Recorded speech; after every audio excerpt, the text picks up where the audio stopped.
संविधान में खास बात क्या है? ये दुनिया का एक ऐसा संविधान है कि जिसमें ना सिर्फ व्यक्तियों को, सजीवों को, बल्कि निर्जीवों को भी न्याय मिलता है। कोई पुरानी बिल्डिंग हो, उसमें देखिए, आप उसको क्षति नहीं पहुंचा सकते, आप हरे पेड़ को क्षति नहीं पहुंचा सकते, और वो सब जीव जानवर भी इससे सुरक्षित होते हैं कि जिन्हें आप बिल्कुल अनाथ समझ लेते हैं। एक इतना अच्छा संविधान कि जो सभी को न्याय देता है, और ऐसा संविधान लिखा जाना सिर्फ बाबा साहब के ही बस की बात थी। बाबा साहब के विचारों की जहाँ तक मैं बात करूँ तो बाबा साहब इतना बड़ा नाम है, आज किसी एक जाति, धर्म, देश, प्रदेश नहीं बल्कि विश्व की आवश्यकता है, और विश्व के अनेक देश बाबा साहब से लाभान्वित हो भी रहे हैं उनके विचारों से। एक और अलग बात है, कितनी बार बात चली है कि अब बाबा साहब क्यों नहीं आ रहे, बाबा साहब क्यों नहीं पैदा हो रहे। तो साथियों, जैसा मैं महसूस करता हूं, हम भक्त आसानी से बन जाते हैं, अनुयायी नहीं बनते। और जहां तक बात है, यदि आप अंतर समझ सकें तो भक्त में और अनुयायी में बहुत बड़ा अंतर होता है। आप किसी भी भक्त की, किसी से भी, जाति धर्म किसी का भी हो, आप देखिए, भक्त अपने आराध्य के पास जाएगा, सिर्फ मांगता रहेगा, मुझे ये दे दो, मेरी ये मनोकामना पूर्ण कर दो, मेरी ये कर दो। जो अनुयायी होता है वो विचार को आगे लेके जाता है। और जैसा मैं समझता हूं, आज लीडर नहीं है, हम में से कोई लीडर बनना नहीं चाहता।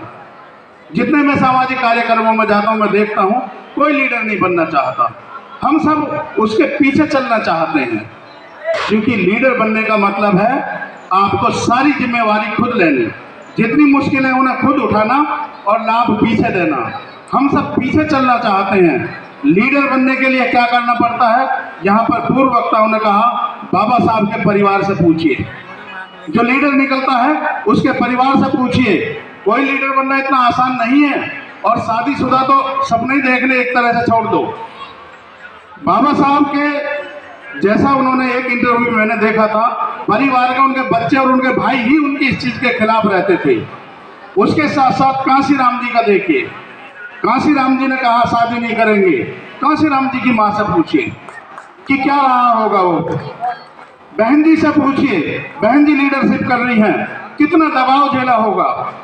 तो जो लीडरशिप है वो इतनी आसान चीज नहीं है कि कल भी आज 10 आदमी इकट्ठे करो मैं चल दूं। लीडरशिप बड़ी गहरी चीज है, और उस गहरी चीज को प्राप्त करने के लिए आपको सारी चीजें झेलनी पड़ेंगी, मुश्किलें भी, आलोचना भी, और वो सारी चीजें।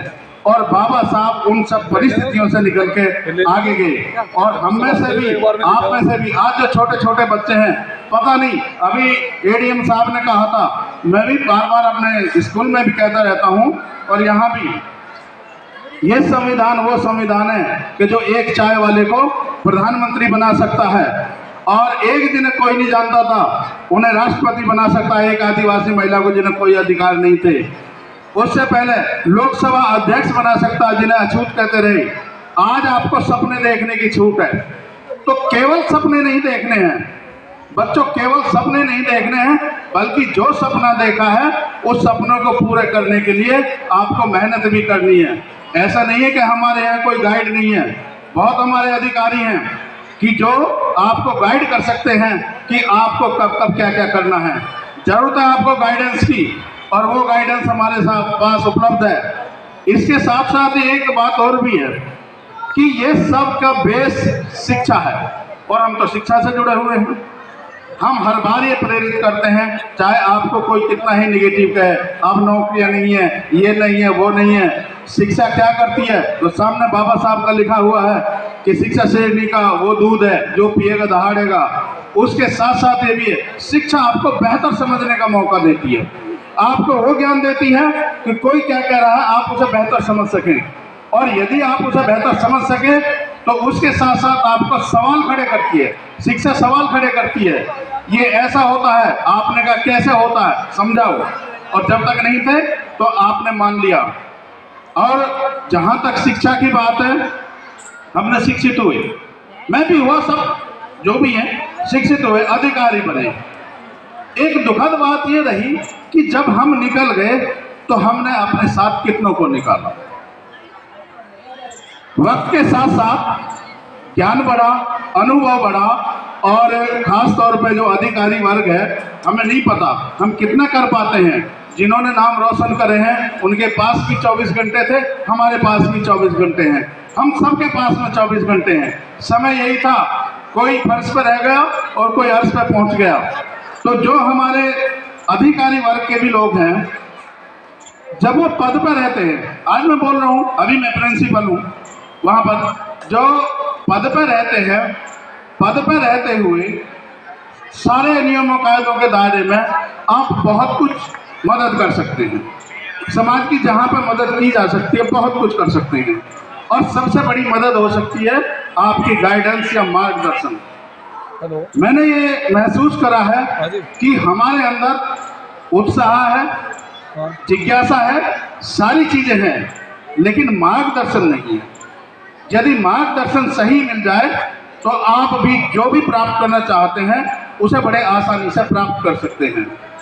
और शिक्षा का जो स्तर है, देखिए शिक्षा में हम पढ़े, हमारे बच्चे पढ़ रहे हैं, आप पढ़ रहे हैं, आपके बच्चे पढ़ रहे हैं, ऐसा कहीं भी जरूरी नहीं है कि आप धनाढ्य होंगे तभी पढ़ पाएंगे। आप सरकारी स्कूल में पढ़ो, प्राइवेट स्कूल में पढ़ो, सबसे बड़ी बात यह है कि आप पढ़ो, पढ़ने का दिखावा मत करो। और जब तक आप दिखावे की जिंदगी में रहेंगे तो ना तो बाबा साहब का सपना पूरा होगा, और ना काशीराम जी का, और ना बहन जी का।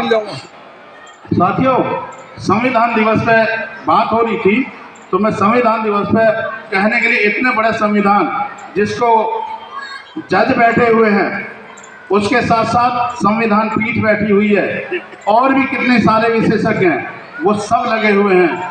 आप समझिए वे संविधान की व्याख्या करने में लगे हुए हैं, तो लिखने वाले ने कितना लिखा होगा और कैसा लिखा होगा। उस संविधान पर कोई बात करना अपने आप में एक बहुत बड़े गौरव की बात है कि, और हम उनसे अपने आप को जोड़ रहे हैं जिन्होंने वो संविधान लिखा है। संविधान की 26 नवंबर, जो बच्चे हैं, जो बच्चे बैठे हैं उनके लिए, कि 26 नवंबर 1949 और 26 जनवरी 1950, बच्चे स्कूल में कई बार सवाल करते हैं कि जी संविधान तो लागू 26 जनवरी 1950 को हुआ था। तो मैंने उनका एक बड़ा साधारण था, जो बच्चे नहीं जानते उसके लिए बड़ी अच्छी वो है कि 26 नवंबर 1949 को संविधान ले लिया, कि जैसे एक आम बोलचाल की भाषा में कहें कि भाई आपने कोई कपड़े या कोई चीज ले ली और वो रख ली, और फिर 26 जनवरी 1950 को लाहौर अधिवेशन में पूर्ण स्वराज की घोषणा की गई थी। तो उसे यादगार बनाने के लिए 26 जनवरी 1950 को वो लागू किया गया, अंगीकृत तभी कर लिया गया था। तो वो संविधान के जिसने सभी को न्याय दिया, और डीवाई चंद्रचूड़ जी का एक वाक्य है, उसे कह के मैं अपनी बात को विश्राम दूंगा बच्चों के भी कार्यक्रम में। उन्होंने संविधान के बारे में एक बात की, बड़ी रिमार्केबल बात है कि भारत का संविधान इतना अच्छा है कि जो इसके विरोधी हैं वो उनकी भी रक्षा करता है, केवल समर्थक नहीं, वो विरोधियों की भी रक्षा करता है। तो इससे अच्छा संविधान और क्या होगा। जय भीम, जय भारत। अगर आपने अभी तक हमारा चैनल सब्सक्राइब नहीं किया है तो सब्सक्राइब करें, और घंटी का बटन बिल्कुल भी दबाना ना भूलें, ताकि सभी लेटेस्ट खबरें पहुंच सकें आप पे सबसे पहले।